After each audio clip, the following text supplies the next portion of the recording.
Sister wives. Robyn fires back at claims she's doing evil spells on Kody. Robyn Brown made it clear she isn't into witchcraft. The Sister Wives star is speaking out against claims that she has Kody Brown wrapped around her little finger. During Sunday night's episode, A Wolf in Sheep's Clothing, exes Janelle and Kody met for lunch to discuss Coyote Pass. Janelle didn't mince words, telling Kody that she felt his life was centered around Robyn's house during their marriage. Rather than acknowledge how Janelle felt, Kody defended spending more time with Robyn, acknowledging the accusations by telling Janelle that he did so because Robyn's house became a place where things were safe. Janelle elaborated on her complaint, telling Kody that even before he began spending more time at Robyn's home, she felt less important than Robyn. During a solo confessional, Robyn addressed Kody's choices, often reflecting on her.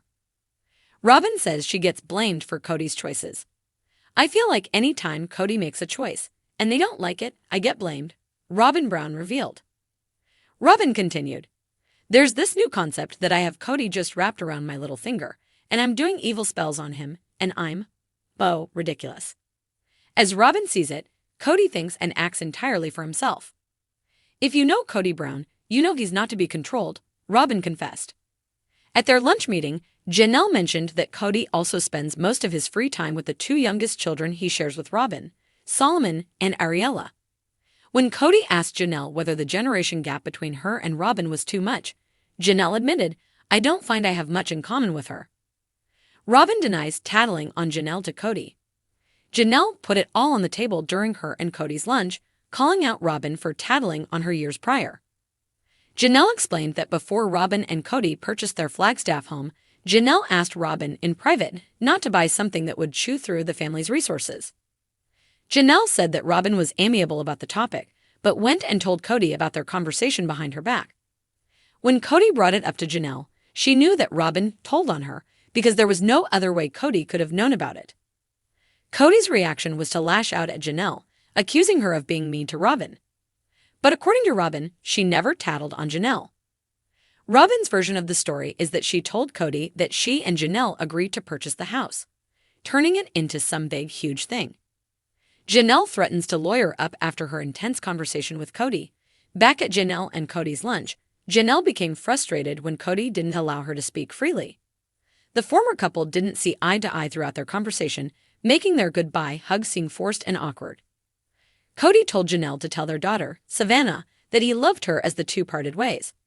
And in a very telling confessional at the end of the episode, Janelle confessed, "Okay, maybe it's time for me to lawyer up." In the small town of Flagstaff, Arizona, the gossip surrounding the Brown family seemed to weave through the air like dust in the desert wind. As Kody and his 4 wives navigated the challenges of plural marriage, there was one topic that seemed to take root in viewers' minds and grow like a stubborn weed: Robyn and her mysterious influence over Kody. One night, Robyn sat at her kitchen table, scrolling through social media. The comments were as relentless as ever, but one, in particular, made her pause. Everyone knows Robyn is casting some kind of spell over Kody. How else could she be his favorite? She took a slow, deep breath, letting her eyes linger on the words. It wasn't the first time she'd read something like this. A small, vocal group of viewers had decided that her marriage to Kody had some supernatural element. Robyn's jewelry collection, especially her penchant for large, earthy stones and unique designs, had been a particular point of contention. "Just look at that big ring she always wears," a comment read. "She's got to be doing some kind of ritual with it." There were plenty of rumors to keep Robyn on edge. Some fans claimed she was burning candles, chanting in secret, or wearing enchanted jewelry that controlled Kody's mind. Her rings, necklaces, and bracelets had been analyzed by amateur internet sleuths, each trying to uncover the supposed source of her mystical powers. The accusations were mostly ridiculous, she thought, but the persistence of it unnerved her. "Evil spells," she muttered to herself, chuckling at the absurdity of it all. The kitchen was quiet, save for the soft hum of the refrigerator and the occasional pop from the stove's cooling metal. She looked down at her hands, studying her fingers adorned with rings of turquoise, amethyst, and silver. Each piece was meaningful to her, a little reminder of her journey, of the things she'd overcome, of the beauty in her life.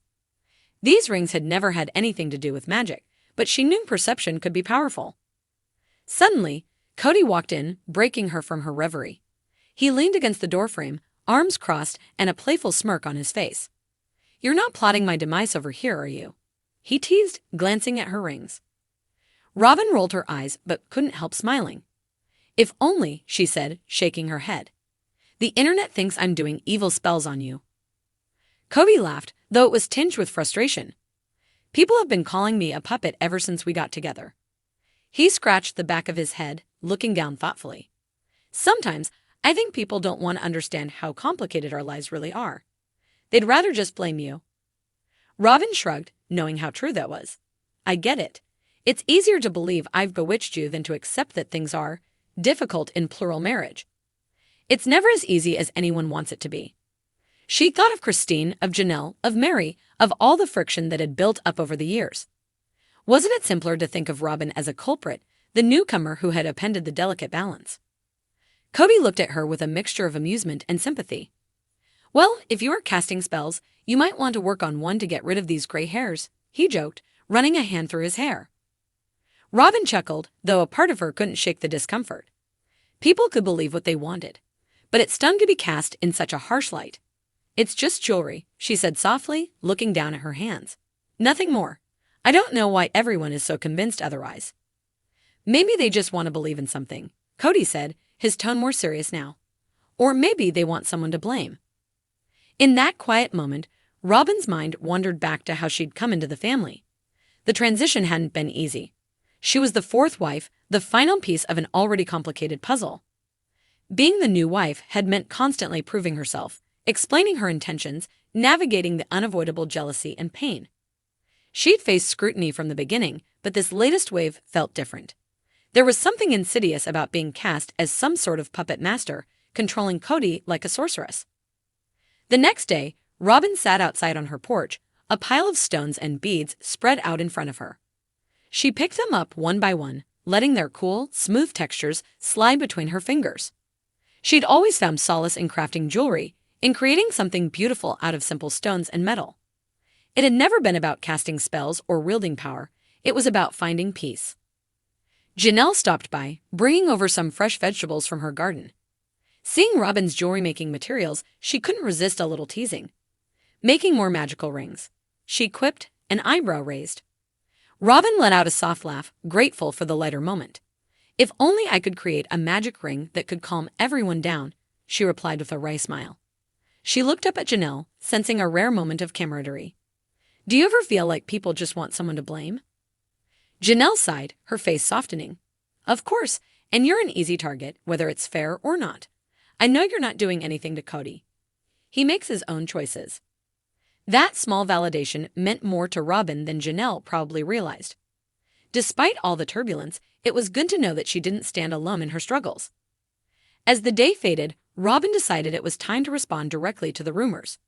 She posted a message on social media. "To all those who believe I'm casting evil spells on Kody, I assure you I have no such powers. I'm just trying to find my way, like everyone else." She added a photo of her favorite rings, each labeled with a simple description of what they meant to her. One was her strength stone. Another was her calm ring. She hoped that maybe, just maybe, people would see that there was no magic, only meaning. As she put her phone down, she felt a strange sense of peace wash over her. She couldn't control what people thought, but she could choose how she reacted. She would wear her rings with pride, a quiet reminder of the strength she'd found in her journey. The rumors might never stop, but she wouldn't let them define her.